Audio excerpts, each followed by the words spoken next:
Hello, this is InChemistry and you are watching InChemistry classes. इस video में आप सीखेंगे बेसिक इंग्लिश, और बेसिक इंग्लिश में आज आप बिल्कुल जीरो से सीखने जा रहे हैं। कन्फ्यूजन को दूर करेंगे। कई बात तो आप जानते हैं, लेकिन जहाँ लिखने और बोलने की बारी आती है तो फिर कन्फ्यूजन हो जाता है। यहाँ पर देखेंगे कि I am, I have been, दोनों का मतलब होता है मैं हूँ, लेकिन कब यूज़ करेंगे और यूज़ करते समय हम किन किन बातों का ध्यान रखेंगे। उसके बाद देखेंगे I am to, I have to.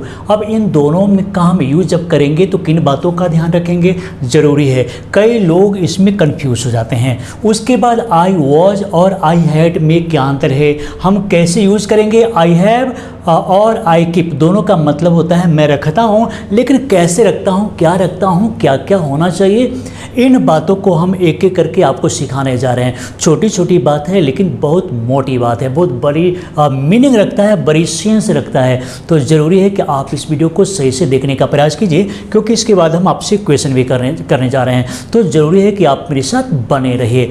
तो चलिए हम शुरू करते हैं और देखते हैं। तो आई एम और आई हैव बीन, दोनों का मतलब होता है मैं हूँ, मैं हूँ। और इसे आप याद रखेंगे, दोनों का मतलब मैं हूँ होता है, लेकिन यूज करते समय किन बातों का ध्यान रखेंगे। अगर साधारण तरीके से देखा जाए तो जहाँ भी हो कि मैं हूँ, जैसे अमीर हूँ, गरीब हूँ, दुखी हूँ, प्रसन्न हूँ, खुश हूँ, जो भी आपको बोलना है तो आप डायरेक्ट बोल सकते हैं कि आई एम। जैसे यहाँ पर देखेंगे आपके आई एम हैप्पी, मैं खुश हूँ। सही से देखिए, जब भी आप स्टेट ऑफ बीइंग की बात कर रहे हैं, जैसे आप अपने स्थिति के बारे में कुछ बताना चाह रहे हैं, आप अपने गुण, मेरिट और डिमेरिट, सद्गुण अवगुण कुछ भी बताना चाह रहे हैं, अपने परिस्थिति के बारे में बताना चाह रहे हैं, तो वहाँ पर आप बोल सकते हैं कि आई एम और I am happy, I am a teacher, मैं शिक्षक हूँ, आई एम हियर, मैं यहाँ हूँ, आई एम हियर, मैं यहाँ हूँ, या फिर आई एम इल, मैं बीमार हूँ, आई एम बिजी, मैं व्यस्त हूँ। बिल्कुल सिंपल तरीका है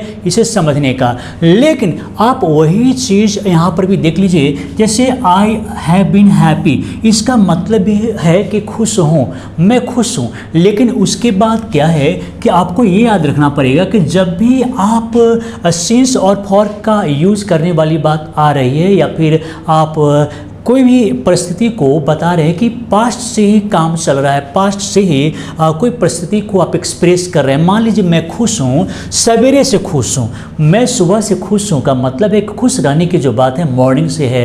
तो जब भी टाइम एक्सप्रेसिंग वर्ड दिया हुआ रहे, जब भी आप बोलते हैं मैं हूँ, लेकिन इसके साथ आप टाइम एक्सप्रेसिंग वर्ड बोलना चाहते हैं, जिस सोमवार से, मंगलवार से, 10 सालों से, 2 दिनों से, तो उस कंडीशन में क्या करना है, हैव बीन का प्रयोग करना है। कब? जब आपको टाइम एक्सप्रेसिंग वर्ड का भी यूज करना है। ध्यान क्या रखना है, जैसे मैं हूं तो चलो आई एम, लेकिन जैसे ही आप किसी टाइम का भी यूज कर रहे हैं कि मैं सोमवार से, मंगलवार से, कोई किसी भी टाइम एक्सप्रेसिंग वर्ड को यूज कर रहे हैं, तो उस कंडीशन में आप क्या करेंगे, हैव बीन का यूज करेंगे। जैसे I have been happy since morning, मैं सुबह से खुश हूँ। I have been a teacher for 10 years, और मैं 10 वर्षों से शिक्षक हूँ। I have been here for 2 hours, मैं यहाँ 2 घंटों से हूँ। या फिर I have been ill for 3 days, मैं 3 दिनों से बीमार हूँ।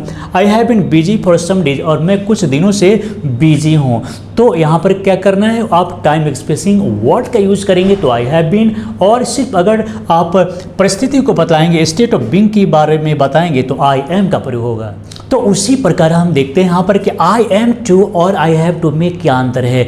अंतर बहुत कॉमन है, बहुत साधारण चीज़ को है। देख लीजिए यहाँ पर, जैसे आई एम टू बोलते हैं, इसका मतलब है कि वाला हूँ। कोई भी सब्जेक्ट के साथ में आप इसका यूज कर सकते हैं, जैसे इज, आर, एम, उसके बाद में इन्फिनिटिव का यूज करेंगे। और इसका मीनिंग क्या होगा, जैसे आप किसी प्लान के बारे में बोल रहे हैं, किसी योजना के बारे में बता रहे हैं, योजना, प्लान, और या फिर आप बता रहे कि something is going to take place in near future, मतलब आने वाले भविष्य में या फिर नियर फ्यूचर में कुछ देर बाद ही कुछ घटित होने वाला है, तो उस कंडीशन में एम टू का प्रयोग कर सकते हैं। जैसे मैं अभी तुम्हारे यहाँ जाने वाला हूँ, अभी मैं उसके यहाँ जाने वाला हूँ, मतलब something is going to take place in near future, कुछ जल्दी में होने वाली है।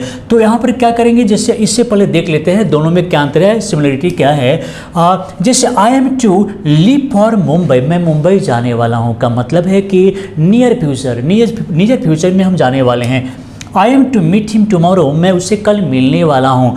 या फिर I am to learn driving, मैं ड्राइविंग सीखने वाला हूँ। I am to buy a car next year, और मैं नेक्स्ट ईयर एक कार खरीदने वाला हूँ। I am to get a job, मैं एक जॉब पाने वाला हूँ। अब यहाँ पर क्या है कि आपने समझ लिया कि प्लान के बारे में चर्चा कर रहे हैं या फिर कोई घटना होने वाली है उसके बारे में बता रहे हैं। लेकिन अब यहाँ पर क्या है कि आई हैव टू का प्रयोग कब करें, दोनों में क्या सिमिलरिटी है। जैसे आप इसमें प्लानिंग की बात करते हैं तो आप उसमें मजबूरी और ज़रूरी की बात करते हैं, व्यवस्था की बात करते हैं, नेसेसिटी, या फिर ऑब्लिगेशन की बात करते हैं, कंपल्सन की बात करते हैं। जैसे हम यहाँ पर अगर बोल रहे हैं कि मैं मुंबई जाने वाला हूँ तो उसका मतलब है कि मुझे मुंबई जाना है, दोनों में अंतर है। मैं मुंबई जाने वाला हूँ इसका मतलब है कि हम प्लानिंग की बात कर रहे हैं, या और यहाँ पर है कि मैं एक मजबूरी या फिर ज़रूरी की बात कर रहा हूँ कि मुझे मुंबई जाना है, ज़रूरी है। तो I have to leave for Mumbai, leave for Kolkata हम कहीं भी लिख सकते हैं ना। तो I have to leave for Kolkata मतलब मुझे कोलकाता जाना है। या फिर I have to invite him, मुझे उससे इनवाइट करना है, निमंत्रित करना है, आमंत्रण देना है। तो इसका मतलब है कि आप मजबूरी में या फिर बहुत ज़्यादा ज़रूरी कोई काम है। इसके साथ आप मस्ट का भी प्रयोग कर सकते हैं। जैसे आप बोलते हैं कि मुझे ये काम करना है तो I must do this work, ऐसे भी बोल सकते हैं। तो I have to invite him, I have to learn spoken English, अब ये ज़रूरी है, अंग्रेजी सीखना, स्पोकन इंग्लिश सीखना ज़रूरी है। तो I have to learn spoken English, I have, या फिर आप बोल सकते हैं कि I must learn spoken English, ऐसे भी बोल सकते हैं। I have to sell my old car, और मुझे पुराना कार को बेच देना है, मुझे ये मेरी मजबूरी है कि मैं अपनी पुरानी कार को बेच दूंगा। I have to do this work, मुझे इस काम को करना है। तो आपने समझा कि यहाँ पर प्लानिंग की बात हो रही है और यहाँ पर नेसेसिटी की बात हो रही है। नेसेसिटी का मतलब होता है जरूरी, ऑब्लिगेशन हम लिखते हैं जरूरी, जरूरी, या फिर सेंटेंस को समझने के लिए हम लिखते हैं ना है, यानी कि किसी काम को करना है। तो इस कंडीशन में आप हैव टू का प्रयोग किसी भी मतलब सब्जेक्ट के अनुसार ही करेंगे। He has to, I have to, you have to, she has to, ऐसे प्रयोग करेंगे। अब यहाँ पर देखेंगे कि आई वॉज, आई हैड में क्या अंतर है। सामान्य तरीके से हम लिखेंगे जैसे मैं था और मुझे था, लेकिन फिर भी समझना जरूरी है यहाँ पर जब भी आपको बोलना है कि मैं था, सब्जेक्ट खुद के बारे में कुछ बता रहा है कि मैं था, अवस्था के बारे में बता रहा है, तो आप उसमें आई वॉज, शी वॉज, दे वर का प्रयोग करेंगे। जैसे आई वॉज इल, मैं बीमार था, या फिर आई वॉज अ जेंटलमैन, मैं एक जेंटलमैन था, मैं सभ्य व्यक्ति था, नेक व्यक्ति था। I was a good boy, मैं एक अच्छा लड़का था। या फिर I was happy, I was poor, मैं खुश था, मैं गरीब था। तो यहाँ पर क्या है कि अवस्था के बारे में बता रहा है, लेकिन दोनों में थोड़ा सा अंतर है। जैसे मैं था और मुझे था, तो अगर सब्जेक्ट अपने बारे में कुछ बता रहा है तो फिर आई वॉज, और अगर सब्जेक्ट ये बता रहा है कि मेरे पास कुछ था यानी कि मुझे था, तो उस कंडीशन में आप क्या करेंगे, आई हैड का प्रयोग करेंगे। अब देखेंगे इल जो है यहाँ पर एडजेक्टिव है और यहाँ पर जो है इलनेस ये नाउन है। तो आप इतना तो देखेंगे कि आई वॉज के बाद में एडजेक्टिव और नाउन भी यूज़ कर सकते हैं। जैसे आई वॉज अ टीचर भी बोल सकते हैं तो नाउन भी हो जाएगा। लेकिन जो मेन बात है, आप हेड का यहाँ पर यूज़ करते हैं तो वहाँ पर अधिकार का बोध होता है, स्वामित्व का बोध होता है कि मेरे पास कुछ था। तो आई हैड इलनेस, मुझे बीमारी थी। I had a gentle cow, मेरे पास एक सीधी सादी गाय थी, या मुझे एक सीधी सादी गाय थी। I had a good friend, मुझे एक अच्छा दोस्त था। आई हैड हैप्पीनेस, मुझे खुशियाँ थी। या फिर आई हैड पॉवर्टी, मुझे गरीबी थी। अंतर देखिए, जैसे आई वॉज पुअर, मैं गरीब था, और आई हैड पॉवर्टी का मतलब है कि मुझे गरीबी थी। तो यहाँ पर ये एडजेक्टिव है और वहाँ पर वो नाउन है, तो मुझे कुछ थी। यहाँ पर एक अधिकार का बोध होता है, पॉजेसिव का बोध होता है और स्वामित्व का बोध होता है। तो उस कंडीशन में आप हैड का प्रयोग कर सकते हैं। बस छोटे से अंतर को और समझ लेना है इसमें। जैसे आई हैव का मतलब है कि मैं रखता हूँ, इन दोनों का मतलब है मैं रखता हूँ। बस छोटी छोटी बातों को समझना है। लेकिन इसमें अंतर क्या है कि मैं रखता हूँ तो आई हैव या फिर आई कीप, क्या अंतर है? तो पहले ही बता चुके हैं कि हैव का प्रयोग जो है पोजीशन का बोध कराने के लिए करेंगे। जैसे मेरे पास कुछ है, और कीप का मतलब ही रखता है। तो दोनों का मतलब रखता है। पहले सेंटेंस को समझिए, आई हैव अ न्यू कार, मेरे पास एक कार है या फिर मैं कार को रखता हूँ। सेंस क्या है कि मेरे पास है या फिर रखता हूँ, दोनों सेंस है। लेकिन यहाँ पर हम बोलते हैं I keep my new car in the park, मतलब सामने एक पार्क है, वहाँ पर मैंने पार्किंग कर दिया। कीप का मतलब यहाँ पर पार्किंग करना भी होगा कि मैंने अपने कार को वहाँ पर रखता हूँ, उस पार्क में अपने कार को लगा देता हूँ, रखता हूँ। उसके बाद देखेंगे I have a red pen, मेरे पास एक रेड पेन है, लेकिन I keep a pen in my pocket, मैं अपने पॉकेट में एक कलम रखता हूँ। तो यहाँ पर क्या है कि किसी वस्तु को रखने की बात हो रही है। कीप का मतलब है उठा करके किसी वस्तु को ऐसे रखना है या कहीं सही जगह पर लगा देना है, रख देना है। उसके बाद आई हैव अ फ्यू बुक्स, मेरे पास कुछ किताबें हैं, तो आई keep a few books in my bag, मैं कुछ किताबें को अपने बैग में रखता हूँ। आई हैव अ जेंटल काव, मेरे पास एक सीधी सादी गाय है, या फिर आई कीप अ काव इन द हट, मैं झोपड़ी में गाय को रखता हूँ। तो आप समझ सकते हैं कि हैव और कीप दोनों में बहुत अंतर है। भले ही दोनों का मतलब है कि मैं रखता हूँ, लेकिन इसके बाद भी मीनिंग में बहुत अंतर है।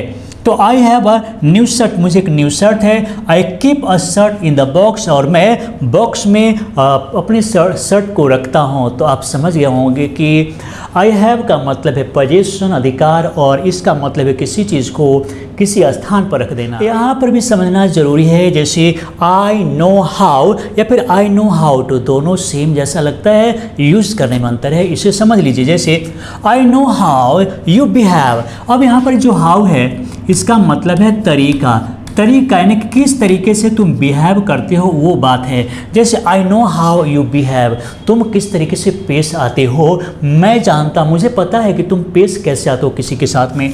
I know how you sing, मुझे पता है तुम कैसे गाते हो। I know how she speaks English, मुझे पता है वह कैसे इंग्लिश बोलती है। I know how you drive a car, मैं जानता हूँ तुम कार कैसे चलाते हो। I know how she writes a letter, और मुझे पता है वो कैसे लेटर लिखती है। लेकिन हाउ के बाद में जब टू का प्रयोग करेंगे, मतलब हाउ के बाद में हम इन्फिनेटिव का यूज करते हैं। आई नो हाउ, इसके बाद इन्फिनेटिव 2 + V1, जैसे, और इसका मतलब है पता है ना, कोई काम करना पता है। जैसे कोई काम करना पता है, बिहेव है ना, करना, किसी काम को करना पता है। जैसे I know how to behave well, मुझे अच्छी तरीके से व्यवहार करना पता है। I know how to sing a song, मुझे गाना गाना पता है।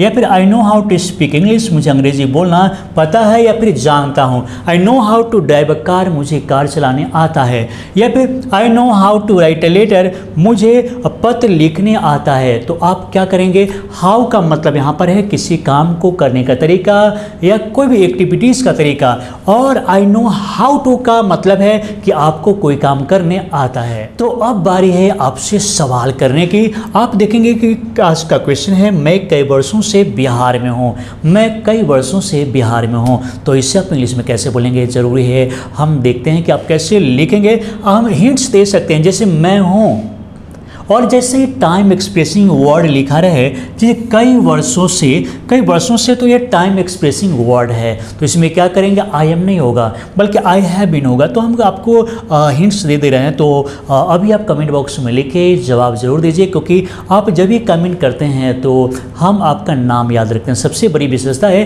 कि हम आपका नाम याद रखते हैं। कभी कभी हम आपके कोई आंसर को चेक नहीं कर पाते हैं, लेकिन या फिर हम जवाब नहीं दे पाते, लेकिन इसके बावजूद भी आपका नाम याद रखते हैं। कमेंट करना ज़रूरी है, ये एक प्रकार का अटेंडेंस है। जब भी आप आइए तो कुछ भी लिख कर जाइए और हमारे पूछे गए सवाल का जवाब तो दे दीजिए और अच्छा रहेगा। तो चलिए दोस्तों, इस वीडियो को देखने के लिए, लाइक करने के लिए और शेयर करने के लिए आप सभी को बहुत बहुत धन्यवाद।